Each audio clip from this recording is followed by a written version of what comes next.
आज ये दास्तां है भारतीय हिंदी सिनेमा के उस सुनहरे दौर की, उस बेहद खूबसूरत, दिलकश और हसीन अभिनेत्री की, जिसकी अदाओं ने हिंदी सिनेमा के बड़े बड़े अभिनेताओं के साथ साथ कई राजनीतिक नेताओं और क्रिकेट जगत के खिलाड़ियों के होश उड़ा दिए थे।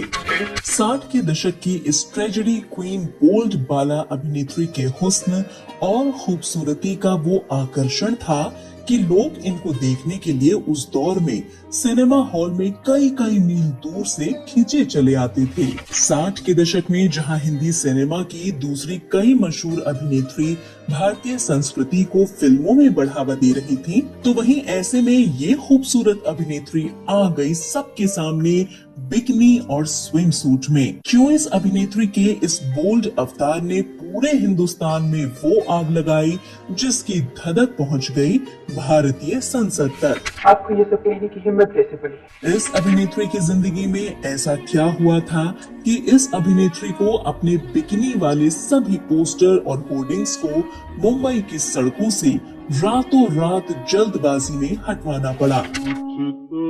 के दशक में जहां शादी से पहले पति का चेहरा देखना माना जाता था लज्जा का पल, उस वक्त में ये बोल्ड अभिनेत्री सारी मान मर्यादाओं को तोड़ते हुए अपनी शादी से पहले ही रहने लगी थी अपने प्रेमी और पति के साथ लिव इन रिलेशनशिप जैसे रिश्ते में। क्या इसलिए आपने मुझे यहाँ लाने की शराफत दिखाई? क्यों इस अभिनेत्री के प्रेम में पागल एक क्रिकेट खिलाड़ी ने मैदान पर इनके स्वागत में लगा दिए लगातार 3 छक्के, और कैसे आगे चलकर उसी खिलाड़ी ने 7 समुंदर पार लंदन में सबके सामने घुटनों के बल पर बैठकर कर दिया इस अभिनेत्री को शादी के लिए प्रपोज।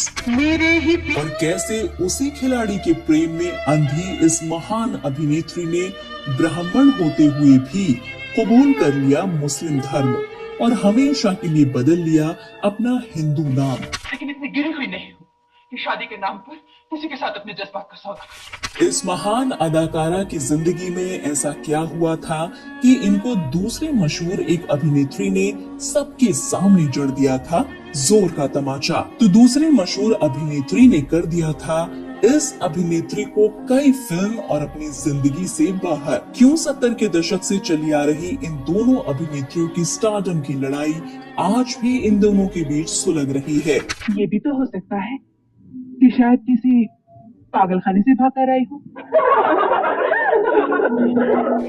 और कैसे इस हुस्न की मल्लिका ने अपनी खूबसूरती के बल पर छीन लिया एक दूसरे अभिनेत्री का पति और प्रेमी। क्योंकि तुम जितनी अच्छी हो मैं उतनी ही बुरी हूँ। कैसे इस खूबसूरत अभिनेत्री के बेटे ने परिवार के खिलाफ जाकर कर ली अपने से 12 साल बड़ी एक खूबसूरत अभिनेत्री से शादी, और कैसे अपने ही बेटे की इस शादी को तलाक तक पहुंचाया इस अभिनेत्री ने। क्यों इनके बेटे ने दोबारा कर ली अपने से 10 साल छोटी कपूर खानदान की सबसे खूबसूरत लड़की से शादी। क्या आप ये भी जानते हैं कि इतनी मशहूर और 2700 करोड़ की धन दौलत की मालकिन की जिंदगी में ऐसा क्या हुआ था कि ये अभिनेत्री सब कुछ होते हुए भी अपने घर पर पेंट की जगह करने लगी पुताई। घर की सफाई करना किसका काम है? मेरा। कितने रोज से सफाई? रोज तो करता हूँ। टेबल पर इतनी धूल क्यों? बताएंगे और भी बहुत कुछ इस शानदार, खूबसूरत और हुस्न की मल्लिका की जिंदगी के बारे में, वो राज जिनको सुनकर लोग हो जाएंगे हैरान। तो आप सभी बने रहिए हमारे साथ वीडियो के अंत तक। आज हम बात कर रहे हैं हुस्न, सादगी और ग्लैमर से मिलकर बनी एक ऐसी अदाकारा की जो अपने पूरे जीवन काल में अपने अभिनय से ज्यादा अपने विवादों के लिए मशहूर हुई। अपनी खूबसूरती, दिलकश अदाओं से इस हसीन अभिनेत्री ने हमेशा भारतीय हिंदी सिनेमा पर राज किया और आगे चलकर ये अभिनेत्री कहलाई नवाब पटौदी की महारानी और हिंदी सिनेमा की बिकनी गर्ल यानी शर्मिला टैगोर। अभिनेत्री शर्मिला टैगोर खूबसूरती और हुस्न का बेजोड़ मेल है। शर्मिला जितने काबिल अभिनेत्री रही हैं, उतनी ही बिंदास भी थी। उन्होंने हिंदी सिनेमा के पर्दे पर अभिनेत्रियों की रूढ़िवादी छवि को भी अपने ग्लैमर से तोड़ा, तो वहीं सादगी की मूरत बनकर दिल धड़काए। शर्मिला टैगोर भारतीय हिंदी सिनेमा की एक ऐसी अभिनेत्री हैं जिन्होंने अपने अभिनय से कई पीढ़ियों को प्रभावित किया है। खूबसूरती और हुस्न का बेजोड़ मेल शर्मिला ने फिल्मों के साथ साथ कई अवार्ड विनिंग किरदार भी निभाए। बॉलीवुड में उनकी शुरुआत से लेकर टैगोर परिवार से उनके रिश्ते, बॉलीवुड में उनके विवाद, साथी हीरोइनों से cat fight, cricketer Mansoor Ali Khan Pataudi से शादी के लिए इस्लाम कबूल करना, सैफ अली खान और सोहा अली खान को पालना, बेटे का खुद से सालों बड़ी लड़की से शादी कराना और फिर तलाक, और अब तैमूर की दादी की कंट्रोवर्सी को कैसे हैंडल किया, ये सब कुछ आज के इस वीडियो में हम बताएंगे। तो चलिए शुरुआत करते हैं शर्मिला के शुरुआती जीवन और उनके फिल्मी सफर से। शर्मिला टैगोर का जन्म 8 दिसंबर 1944 को हैदराबाद में एक हिंदू बंगाली परिवार में हुआ। उनके पिता गीतेंद्र नाथ टैगोर तत्कालीन एल्गिन मिल्स के ब्रिटिश इंडिया कंपनी के मालिक थे। उनकी पत्नी और शर्मिला की मां इरा टैगोर एक हाउसवाइफ थी। शर्मिला की 2 बहनें और हैं जिनमें शर्मिला सबसे बड़ी थी। शर्मिला ने आसनसोल के Saint John's Diocesan Girls Higher Secondary School और लोरेटो कॉन्वेंट में पढ़ाई की, लेकिन इनकी पढ़ाई ज्यादा दिन तक नहीं चल पाई। मात्र 13 साल की उम्र में ही इनको स्कूल छोड़ना पड़ा, क्योंकि शर्मिला ने छोटी उम्र में ही बंगाली फिल्मों में काम करना शुरू कर दिया था, जिसकी वजह से स्कूल में इनकी उपस्थिति और प्रदर्शन में गिरावट आ गई, जिससे टीचर्स को लगा कि इनका गलत प्रभाव दूसरे बच्चों पर भी पड़ेगा। इसीलिए स्कूल वालों ने शर्मिला से फिल्म्स और पढ़ाई में से किसी एक को चुनने को कहा। तो ऐसे में पिता की सलाह पर शर्मिला ने फिल्मों को चुना। शर्मिला ने अपने करियर की शुरुआत महज 13 साल की उम्र में ही सत्यजीत रॉय की फिल्म अपूर्व संसार से की थी। इस फिल्म में उनका किरदार एक अभागी विधवा का था। इतनी छोटी सी उम्र में एक विधवा के अभिनय को निभाना अपने आप में किसी युद्ध के लड़ने के जैसा था, लेकिन शर्मिला ने अपनी उम्र से बढ़कर इस किरदार को निभाया। इनके जबरदस्त अभिनय को देखकर हर कोई हैरान रह गया। इस फिल्म में निभाए अभिनय की वजह से ये बंगाली सिनेमा में मशहूर हो गयी। सत्यजीत राय सहित उनको कई निर्देशकों ने उन्हें अपनी फिल्मों में अभिनय करने का मौका दिया। हिंदी फिल्मों में आने से पहले शर्मिला देवी बंगाली फिल्मों में काम कर चुकी थी। उनका बंगाली सिनेमा से निकलकर हिंदी में पैर जमाना बाकी था, और उनका ये इंतजार साल 1964 में खत्म हुआ, जब शक्ति सामंत ने उनको अपनी फिल्म कश्मीर की कली के लिए साइन किया। इसमें उनके साथ उनके हीरो थे शम्मी कपूर। फिल्म जबरदस्त हिट रही और शर्मिला की खूबसूरती और दिलकश अदाओं ने हिंदुस्तान की जनता का दिल जीत लिया। इसके बाद शर्मिला साल 1967 में आई romantic thriller an evening in Paris film में एक बार फिर से अभिनेता शम्मी कपूर के साथ नजर आई, और ये ही वो फिल्म थी जिसकी वजह से शर्मिला को पूरी दुनिया में मशहूर कर दिया गया। इस फिल्म में भारतीय हिंदी सिनेमा को पहली बार वो अभिनेत्री मिली थी जिसने अपना खूबसूरत बोल्ड अवतार दिखाया था।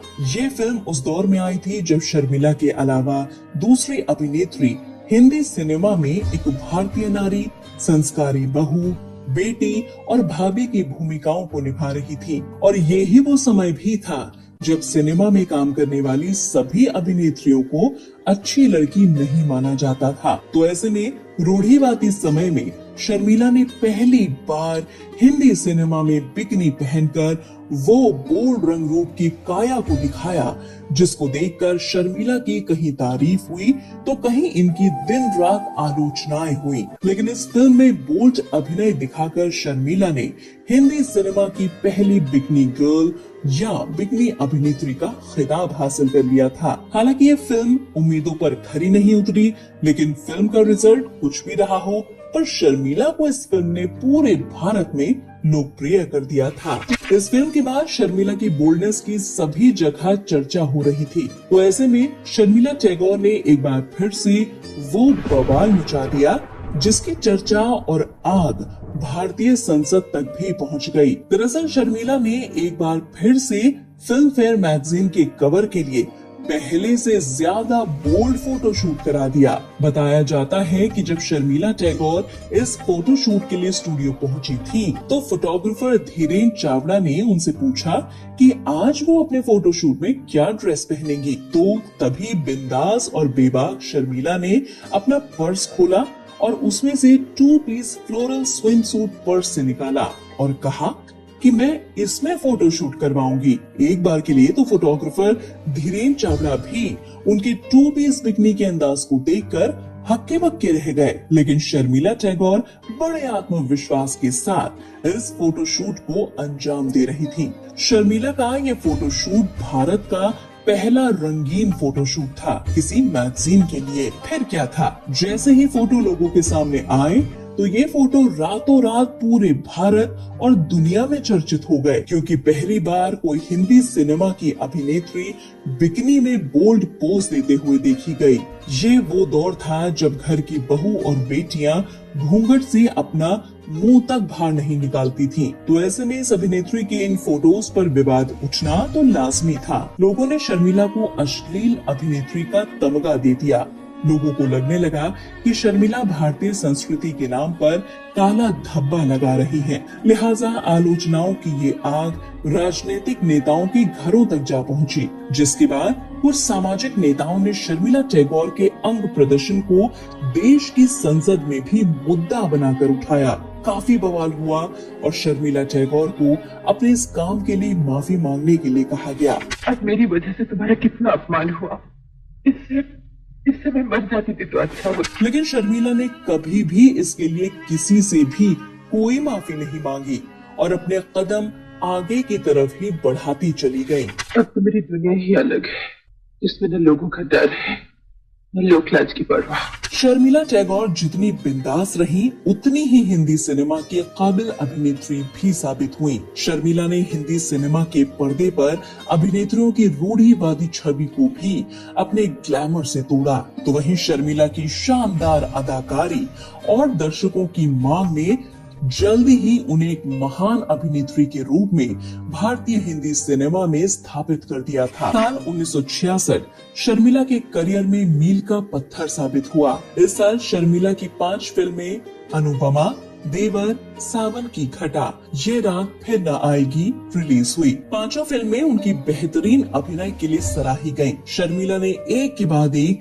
कई सारी हिट फिल्में की और अपना नाम बॉलीवुड की सफल और सादगी की मूरत वाली अभिनेत्रियों में दर्ज करवा लिया। शर्मिला टैगोर ने उस दौर में हिंदी सिनेमा के सभी बड़े सुपरस्टार्स एक्टर के साथ काम किया। शर्मिला की खूबसूरती और अदाओं का जादू ऐसा था कि सभी बड़े बड़े अभिनेता शर्मिला को अपनी फिल्म में लेना चाहते थे और शर्मिला ने भी सभी के साथ एक्टिंग करते हुए हिंदी सिनेमा को फिल्मों के जरिए एक नई पहचान दी। शर्मिला टैगोर और राजेश खन्ना की जोड़ी को सबसे ज्यादा पसंद किया गया। शर्मिला टैगोर राजेश खन्ना की जोड़ी ने कई सफल फिल्में दी, जिसमें सबसे उल्लेखनीय रोमांटिक ड्रामा आराधना, सफर, छोटी बहू, अमर प्रेम, राजा रानी, दाग, अ पोएम ऑफ लव और आविष्कार जैसी फिल्में शामिल हैं। इन सभी फिल्मों ने उन्हें उस समय की सफलतम अभिनेत्री के रूप में स्थापित किया। आज भी इन दोनों की जोड़ी को भारतीय हिंदी सिनेमा की सबसे महान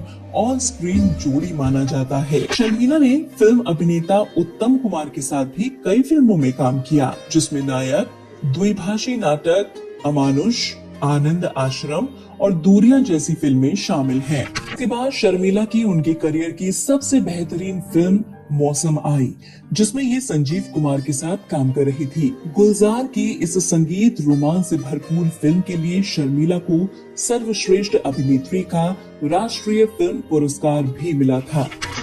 इसके बाद शर्मिला ने धर्मेंद्र के साथ देवर, अनुपमा, मेरे हमदम मेरे दोस्त, सत्यकाम, यकीन, चुपके चुपके, एक महल हो सपनों का में शानदार और जबरदस्त काम किया।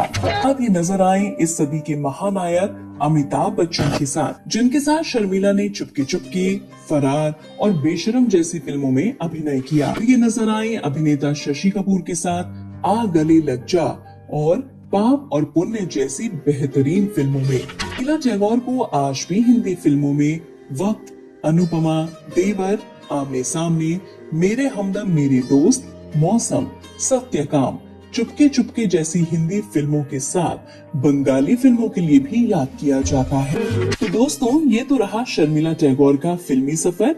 अब बात करते हैं शर्मिला टैगोर के निजी जीवन और विवादों की, जिसकी वजह से शर्मिला आज तक चर्चाओं में रहती हैं। ये तो हम सभी जानते हैं कि शर्मिला नवाब पटौदी की बेगम थी, लेकिन ये उस वक्त खानदान की बेगम कैसे बनी और उसके लिए उन्होंने क्या कीमत चुकाई? क्यों शर्मिला पर हिंदी सिनेमा की दूसरी अभिनेत्री के पति और प्रेमी को भी छीनने का इल्जाम लगा था? शर्मिला जब हिंदी सिनेमा की फिल्मों में काम कर रही थी, इनकी जिंदगी में आए भारतीय क्रिकेटर और भोपाल के नवाब मंसूर अली खान पटौदी। शर्मिला से मिलने से पहले नवाब मंसूर पहले से ही हिंदी सिनेमा की दूसरी अभिनेत्री के साथ रिश्ते में थे। मीडिया रिपोर्ट्स की माने तो नवाब मंसूर अली खान पटौदी अभिनेत्री सिमी ग्रेवाल के साथ प्यार के रिश्ते में थे।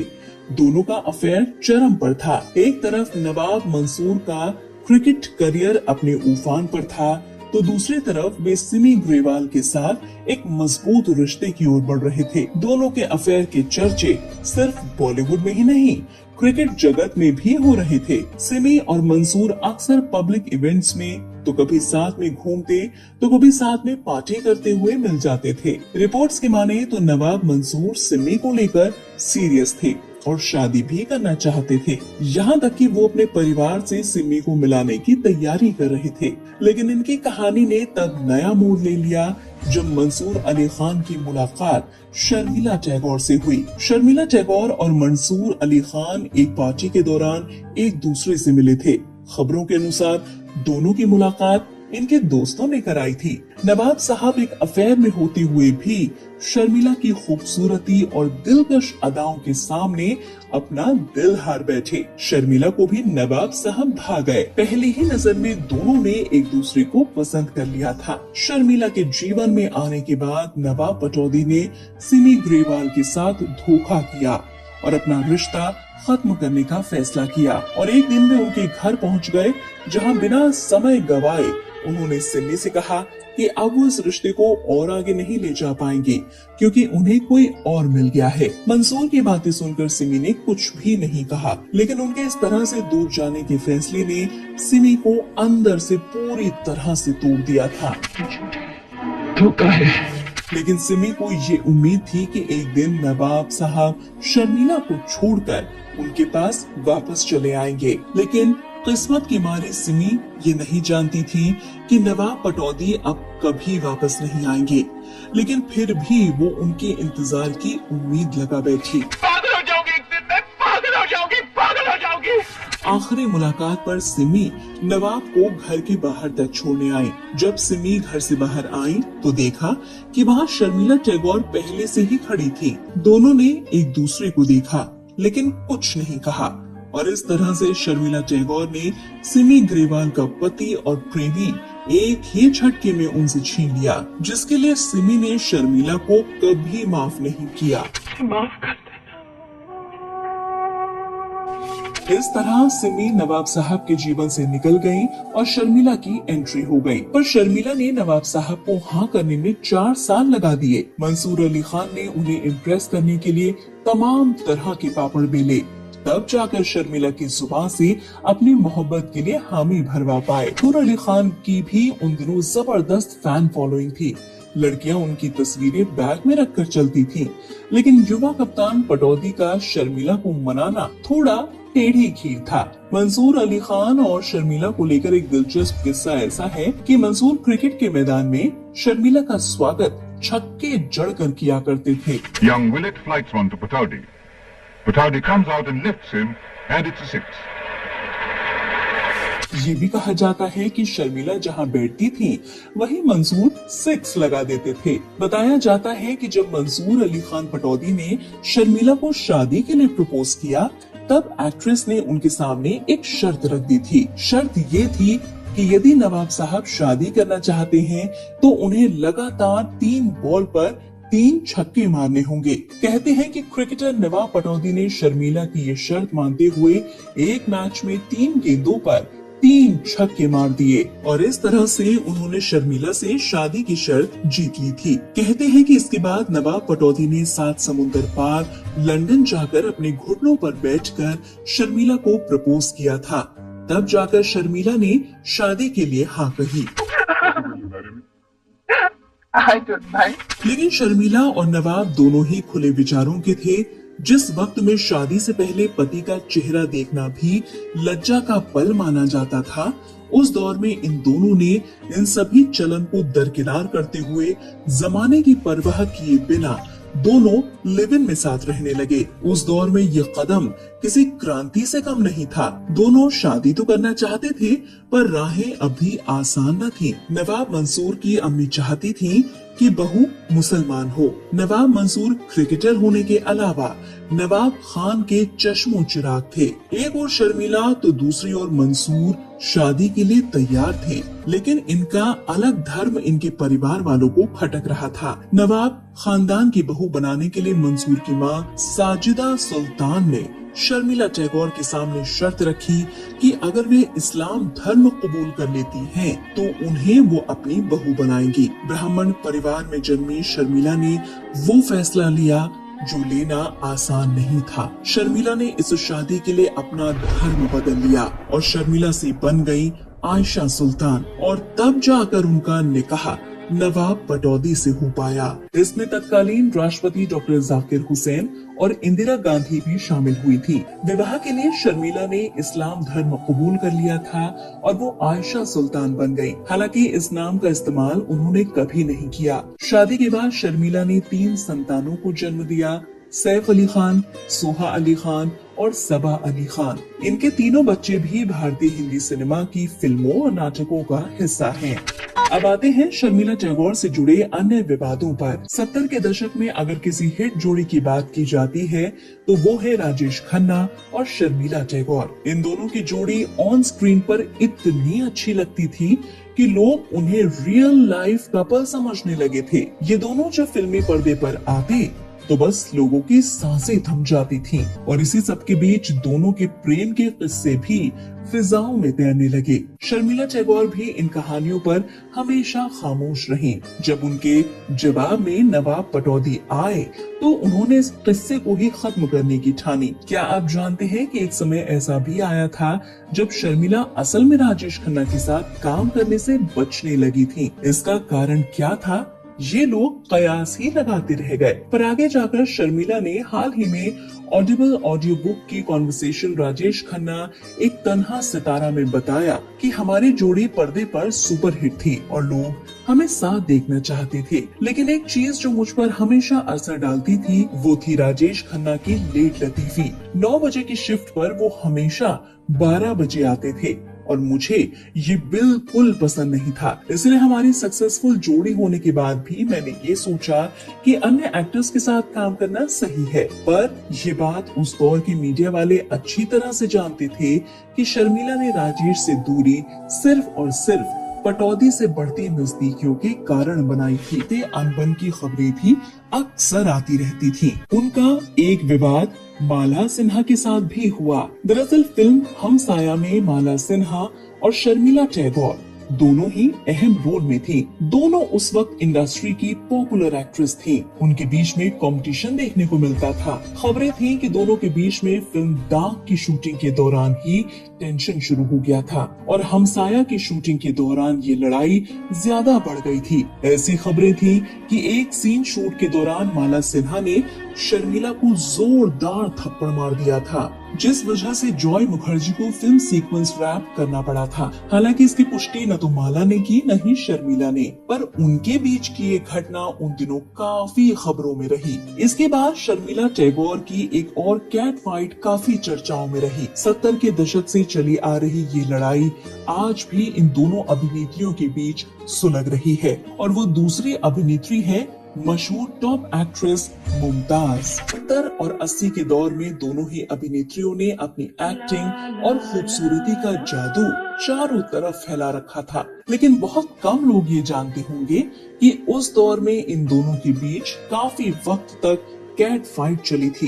दरअसल मुमताज और शर्मिला टैगोर के बीच विवाद की वजह दोनों का स्टारडम माना जाता है, क्योंकि जब मुमताज ने अपनी पहचान बनाई थी तो शर्मिला टैगोर कई सुपरहिट फिल्में दे चुकी थी। ऐसे में कहा जाता था कि मुमताज एक्ट्रेस शर्मिला को अपना कॉम्पिटिटर मानने लगी है। सुनना पड़ेगा, मुझे उससे नफरत है। और दोनों अभिनेत्री आए दिन एक दूसरे के बारे में मीडिया में कुछ न कुछ गलत बयान देती रहती थी। दोनों अभिनेत्री की लड़ाई इस कदर बढ़ी कि आए दिन ये दोनों अभिनेत्री एक दूसरे को फिल्मों से निकलवाने की कोशिश करती और कामयाब भी हो जाती। सालों बाद मुमताज इस मामले पर खुलकर बात कर रही थी और उनका कहना था कि वो दोनों कभी दोस्त नहीं हो सकती, क्योंकि शर्मिला उनको कभी अपनी बराबरी का नहीं मान पाई। और आज 54 साल गुजर जाने के बाद भी इन दोनो't अभिनेत्रियों की लड़ाई आज भी बरकरार है।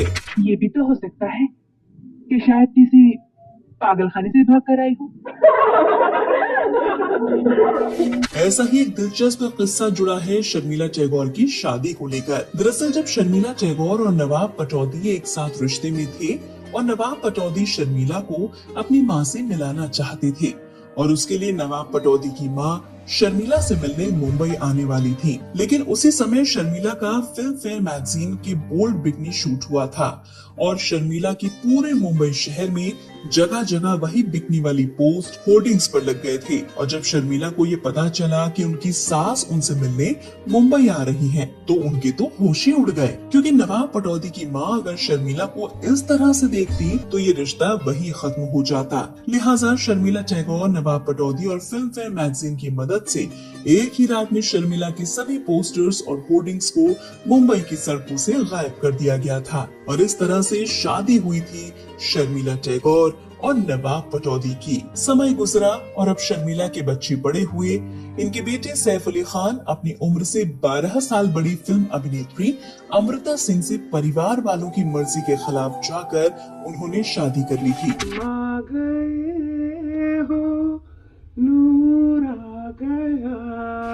हालांकि शर्मिला टैगोर जो खुद धर्म बदलकर सालों शादी से पहले लिव इन रिलेशनशिप में रहने के बाद भी कभी भी अपनी बहू अमृता सिंह को स्वीकार नहीं कर पाई। रिपोर्ट्स के मुताबिक शर्मिला और अमृता के बीच आए दिन घर में झगड़े होने लगे और नतीजतन एक समय वो भी आया जब सैफ अली खान ने अपनी मां की खातिर अमृता सिंह को तलाक दे दिया। जब सैफ और अमृता का रिश्ता टूटने की कगार पर था, तब भी शर्मिला ने ऐसा कोई प्रयास नहीं किया कि उनके बेटे बहू का घर न टूटे। सैफ अली खान और अमृता सिंह की शादी से बेटी सारा अली खान और बेटा इब्राहिम अली खान का जन्म हुआ। तलाक के बाद ये दोनों बच्चे अपनी मां के साथ ही रहते हैं। हालांकि तलाक के बाद सैफ अली खान ने दूसरी शादी कर ली, लेकिन अमृता सिंह ने कभी भी दोबारा शादी नहीं की। सैफ की दूसरी पत्नी करीना कपूर हैं, जो सैफ से लगभग 10 साल छोटी है और करीना कपूर अपने पति की ही पहली शादी में शामिल हुई थी।